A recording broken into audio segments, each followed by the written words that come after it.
Hello दोस्तों, कैसे हो सब लोग। तो अपन ने स्टार्ट किया है ज्योग्राफी। कई लोग ये सोच रहे थे कि कोरोना की वजह से अब क्या होगा, एग्जाम होगा कि नहीं होगा। तो आपका ये जो डाउट मन में था वो अब क्लियर हो गया है, क्योंकि एसएससी ने अपनी एग्जाम डेट निकाल दी है। तो अब जितने भी एग्जाम हैं वो सारे एग्जाम होंगे। तो इसीलिए अब आपको जाग जाना है, जो बच्चे अभी सोए हुए हैं उन्हें उठ जाना है। तो आप इस वीडियो के माध्यम से उन लोगों तक इस वीडियो को पहुंचाइए, शेयर कीजिए और उन्हें बताइए कि अपन को उठकर फिर से एकजुट होकर मेहनत करना है और अपना कंसंट्रेट पूरा स्टडी पे फोकस करना है। ओके, तो अपन यहाँ स्टार्ट कर रहे थे ज्योग्राफी, जिसमें अपन ने पढ़ा था अक्षांश और देशांतर, यानी कि लैटिट्यूड और लॉन्गिट्यूड। अक्षांश क्या होते हैं, देशांतर क्या होते हैं, ये मैंने बताया था। अक्षांश क्या होते हैं, तो अक्षांश वो रेखाएं होती है जो हमारी पृथ्वी पर क्लाइमेट एंड अक्षांश क्या होती है, तो अक्षांश वो रेखाएं होती है जो हमें क्लाइमेट एंड क्या डिस्टेंस के बारे में जानकारी देती है। ये और टोटल कितनी अक्षांश रेखा है, सबसे बड़ा आर्क कौन सा सबसे बड़ा सर्कल है, तो हमने बताया था 0 डिग्री। जो 0 डिग्री व्रत होता है वो सबसे बड़ा होता है। 181 अक्षांश होती है। अक्षांश रेखाएं कितनी होती है, तो इस तरीके से अपन ने डिस्कस किया था। ओके, अब अपन ने पढ़ा था देशांतर। देशांतर के अक्षांश एक पॉइंट और नोट करना है कि अक्षांश रेखाएं हमेशा क्या रहेंगी, पैरेलल यानी कि समांतर रहेंगी। ओके, ये भी मैंने डिस्कस करके बता दिया था। अब देशांतर यानी कि देशांतर के बारे में भी, देशांतर हमें क्या बताती है, तो देशांतर टाइम के बारे में जानकारी देती है। जो टाइम हम आज देखते हैं ना कि इंडिया का टाइम पूरे देश में एक सा रहता है, उसी प्रकार से ये हमें देशांतर के माध्यम से ही पता चलता है। ठीक है, तो देशांतर यानी कि यहाँ पे पढ़ना है अपन को 0 डिग्री, यानी कि ये 0 डिग्री देशांतर है। इसको क्या नाम दिया गया है, ग्रीनविच मेरिडियन, है ना। इसको अपन 0 डिग्री लॉन्गिट्यूड भी बोलते हैं। तो इसका ये कहाँ से निकली है, कौन कौन सी बॉर्डर बॉडी को ये टच करती हुई निकाली गई है, ये अपन को यहाँ पे याद रखना है और समझना है। ये आपको आपके पास वर्ल्ड मैप होना चाहिए, क्योंकि वर्ल्ड मैप बहुत जरूरी है, क्योंकि पूरी ज्योग्राफी जो है वर्ल्ड मैप देखकर आधे से ज़्यादा समझ और आधे से ज़्यादा क्वेश्चन जो है वो यहीं से सॉल्व हो जाएंगे। आपके मन में ये डाउट रहेगा कि कौन सा देश कहाँ पर है, किस तरीके से, तो आपको वर्ल्ड मैप खोलना है और उसमें देखना है। देखते हैं यहाँ पर ग्रीन बीच, यानी कि इसका नाम ग्रीन बीच ही क्यों पड़ा। आप सोच रहे होंगे इसका नाम ग्रीन बीच क्यों पड़ा, तो एक्चुअल में आपको पता है सबसे बड़ा यानी कि सबसे ज़्यादा जो देश राज्य किया है वो कौन सी कंट्री थी, तो वो कंट्री थी अपनी कौन सी, ब्रिटेन यानी कि इंग्लैंड। इंग्लैंड में ही, इंग्लैंड यानी कि लंदन, लंदन में ही क्या है, या इसका एक शहर है जिसका नाम है ग्रीन ब्रिज। ठीक है, तो वहां से इस रेखा को निकाला गया है। मेरिडियन इसीलिए पड़ता है क्योंकि ये भूमध्य रेखा को क्रॉस करती हुई यानी भूमध्य सागर से होती हुई गुजरती है।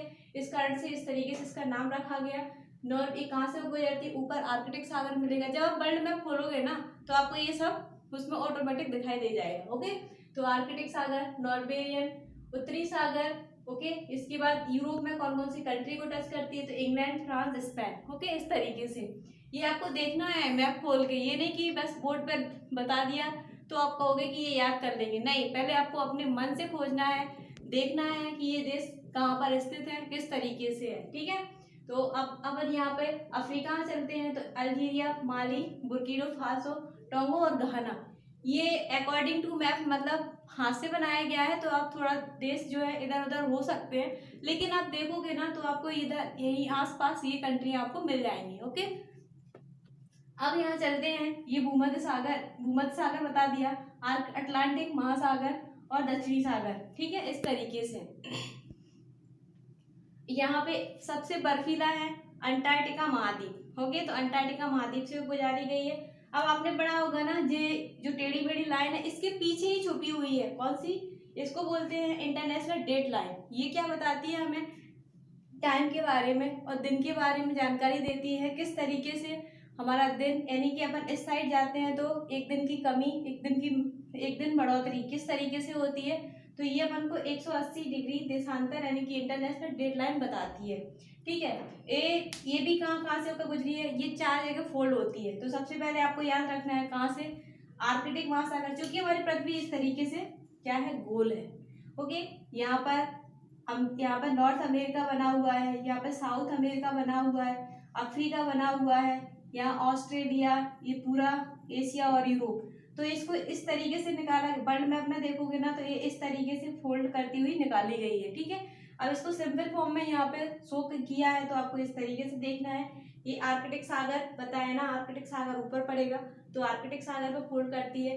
बेरिंग स्ट्रेट यानी कि बेरिंग जल संधि की ये पैरेलल रहती है, ये भी आपको याद रखना है कि 180 डिग्री देशांतर जो है, 180 डेट लाइन किसके पैरेलल रहती है, तो ये आपको याद रखना है 180 डिग्री देशांतर ये बेरिंग जल संधि की क्या होती है, समांतर होती है। ठीक है, किसके समांतर, बेरिंग जल संधि की। यहाँ से भी क्वेश्चन पूछ लेते हैं कि 180 डेट लाइन किसके समांतर है, तो आपको याद रखना बेरिंग जल संधि के बाद। इसके बाद प्रशांत महासागर, चूंकि सागर ये कहाँ पड़ता है, तो ये आपको याद रखना है अटलांटिक यानी कि अंटार्कटिका महाद्वीप में ये सिचुएटेड है इस तरीके से।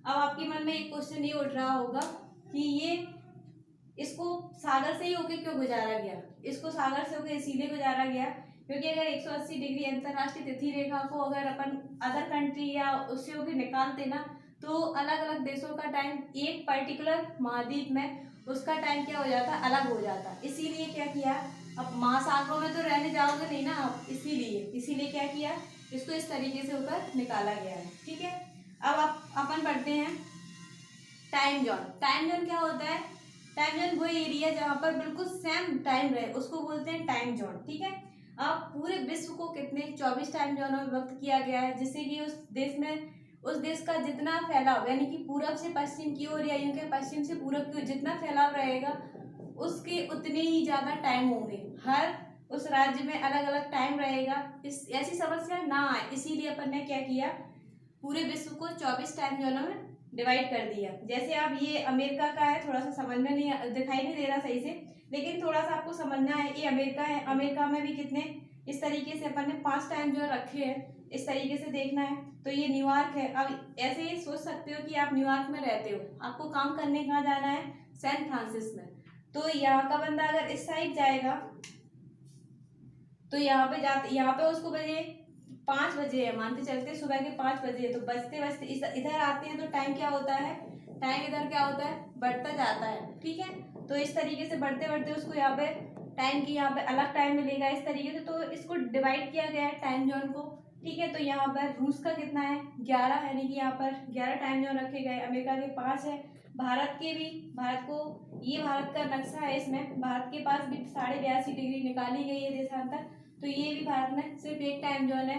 अगर अपन इस तरीके से करते तो भारत का भी विस्तार पश्चिम से पूर्व की ओर बहुत ज्यादा है ना, तो यहाँ पे भी 2 टाइम जोन होते हैं। यानी कि सबसे पहले सूर्य कहाँ पे उगता है, तो ये उगता है अरुणाचल प्रदेश में, और इधर जाते जाते 2 घंटे, मतलब 2 घंटे की प्रॉब्लम यहाँ पे गुजरात में 2 घंटे बाद सूरज उगता है। तो ऐसी प्रॉब्लम ना आए इसीलिए अपन ने क्या किया, पूरे विश्व में टाइम जोन को लिया गया, और टाइम जोन बताता है कि एक पर्टिकुलर देश में वहाँ का सेम टाइम रहे, इसीलिए अपन ने पूरे विश्व को क्या किया है, 24 टाइम जोनों में डिवाइड किया है। ठीक है, तो इसके बाद आपको ये याद रखना है, मैं आपको क्वेश्चन देती हूँ कि कर्क रेखा कितने, आपको कमेंट करना है, आप कमेंट नहीं करते ये सही नहीं है, आप ज़्यादा से ज़्यादा लोगों में शेयर कीजिए, उनको बताइए कि मैं यहाँ पे पूरा कंप्लीट, अपन को पूरा जीएस ना कॉन्सेप्ट के साथ समझना है, उसके बाद ही याद करना है। जब तक कोई चीज़ समझ में नहीं आएगी तब तक हमें याद नहीं होगी। ऐसे रट्टा मार लेंगे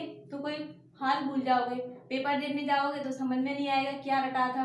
तो इसीलिए पहले पूरी स्टोरी के साथ पढ़ना है, तभी कोई चीज़ आगे बढ़ेगी। ठीक है, तो अपन को पढ़ना है कर्क रेखा, बताया था कर्क रेखा कितने देशों से गुजरती है, मकर रेखा कितने देशों से गुजरती है। इस तरीके से आपको सिर्फ 2 ही क्वेश्चन दिए हैं, कर्क रेखा कितने देशों से, मकर रेखा कितने देशों से, एक क्वेश्चन और भूमध्य रेखा यानी कि 0 डिग्री भूमध्य रेखा कितने देशों से। तो आपके पास ये 3 क्वेश्चन है, आपको आंसर देना है कमेंट में। अगर आपने पिछला वीडियो ध्यान से देखा होगा तो आप इसका आंसर आराम से लगा पाओगे या आराम से कर पाओगे। कमेंट करना और इस वीडियो को ज़्यादा से ज़्यादा लोगों में शेयर करना।